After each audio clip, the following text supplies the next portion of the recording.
Kali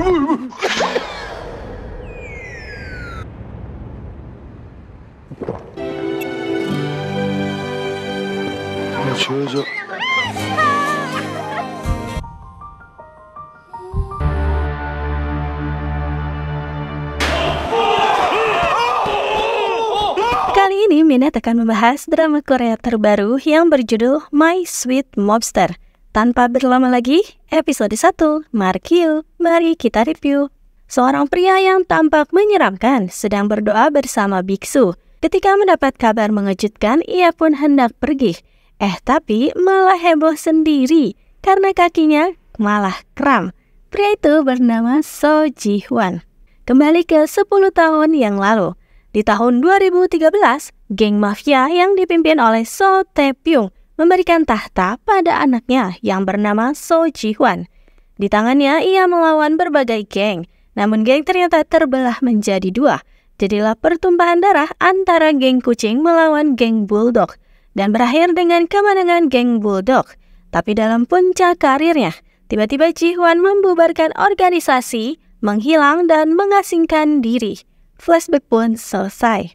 Saat ini di tempat lain, seorang wanita berpakaian polisi nekat masuk ke klub dengan mengelabui penjaga. Di dalam klub ternyata tak sengaja terjatuh dan permen-permen miliknya pun berhamburan. Beruntung wanita itu ditangkap oleh seorang pria yang ternyata adalah So Ji Hwan. Wanita itu bernama Go Eun-ha. Ia adalah seorang konten kreator yang menyediakan konten khusus bagi anak-anak. Tiba-tiba saja orang-orang di klub menjadi histeris karena melihat penjaga melukai pelayannya. Ji Hwan berniat melerai musuh bebuyutannya itu. Diketahui jika klub itu adalah milik geng kucing, malah dirinya lah yang diborgol. Ternyata itu adalah kelakuannya Eun-ha. Ia tak sengaja mengekspos pakaian polisinya. Jadilah ia malah bersikap seperti polisi sungguhan. Tapi Ji Hwan itu jeli. Mana ada polisi memakai sepatu kelap-kelip. Tak berselang lama polisi asli pun datang. Eun-ha segera kabur diseret oleh temannya. Tapi tetap Ji Hwan lah yang diseret oleh polisi. Dan ternyata borgol itu pun hanya sebuah mainan. Ji Hwan tinggal bersama dengan para anak buah kesayangannya. Ia pun disuguhi tahu sesuai dengan tradisi jika keluar dari kantor polisi. Ia mendapat laporan jika klub kucing menjual narkoboy warna-warni. Seketika Ji Hwan mengingat kembali jika ia telah melihat narkoboy itu yang dimiliki oleh seorang wanita. Kembali ke klub kucing. Ko Yang Hee, sang ketua geng kucing, begitu sangat puas mendengar So Ji Hwan telah dipermalukan. Diketahui jika klub geng kucing itu memang yang sudah mendistribusikan narkoboy warna-warni.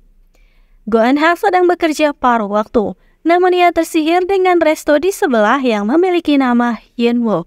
Flashback sedikit, ternyata diketahui jika Eun-ha terobsesi dengan yang namanya Hyunwoo, dan setiap kali ia mencari dan bertemu dengan yang bernama Hyunwoo, selalu saja terlibat berbagai masalah. Flashback pun selesai.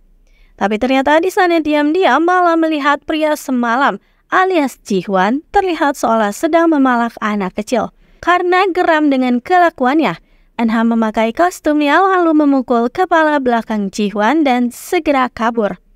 Padahal yang terjadi sebenarnya, anak kecil itu memanglah seorang pencuri. Ia mengambil uang di toko yang tak ada pemiliknya. Dan kegaduhan terjadi lagi. Ji Hwan melihat orang berkostum yang memukul kepalanya tadi dan tak sengaja terekspos jika orang itu adalah wanita yang memborgol dirinya semalam. Eun-ha pun segera kabur.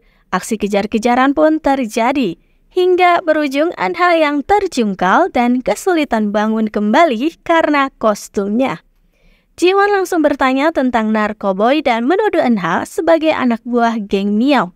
Karena tak ingin ribet, Eun-ha pun mengajak Ji Hwan untuk mengambil yang katanya narkoboy itu.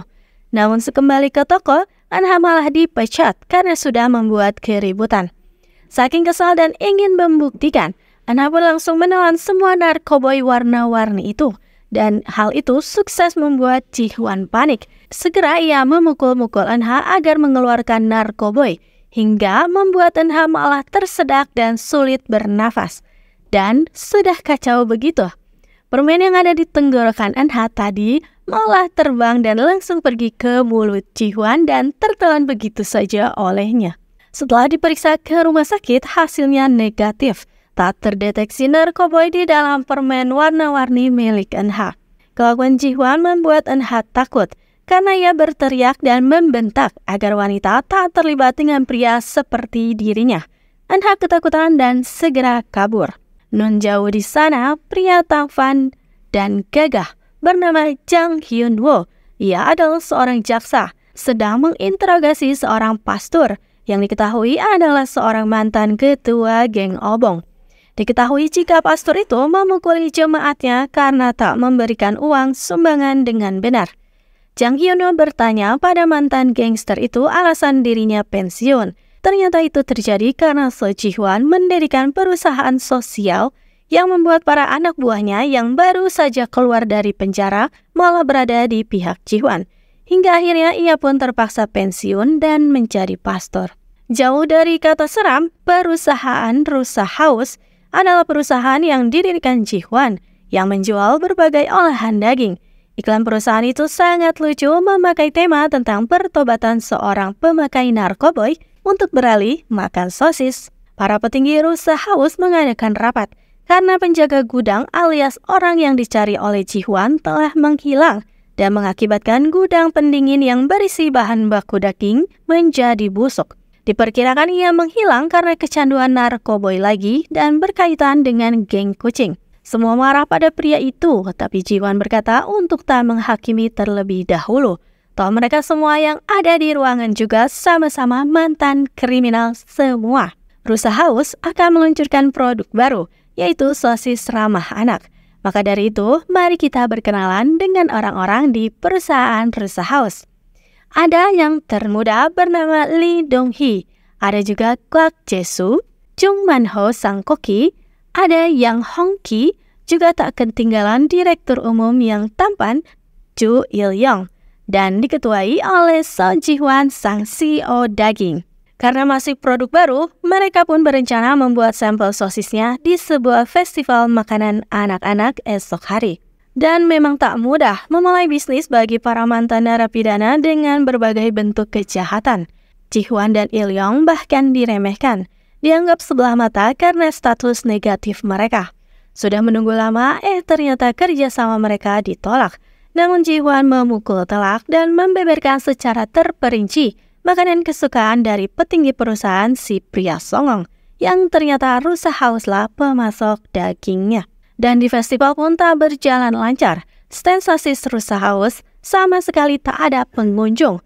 Mungkin karena penampilan mereka yang menyeramkan. Dan kegaduhan pun mulai terjadi ketika ada orang tua arogan yang mengajak ribut geng Rusa House. Katanya sosis mereka tak layak karena dibuat oleh tangan mantan narapidana. Perkataan itu membuat salah satu anggota naik pitam hingga membuat para anak kecil di sana menangis dan ketakutan. Eunha yang berada di sana juga memutar otak.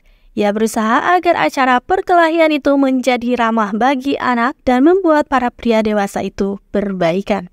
Tak lama Ji-hwan datang dan melihat kekacauan di stand sosisnya, menyadarkan para anak buah untuk lebih menahan emosi karena memang benar perkataan orang-orang tentang mereka.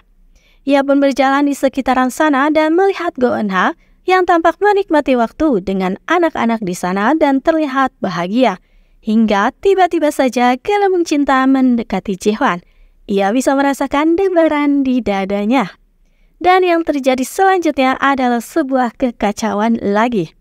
Eunha tak sengaja melukai seseorang. Parahnya lagi, hampir saja pria itu terjatuh dari tangga. Tapi melihat itu adalah pria menyeramkan yang ditemuinya tempo hari, Eunha ketakutan. Hingga akhirnya Ji-hwan pun terjatuh menggelinding di tangga.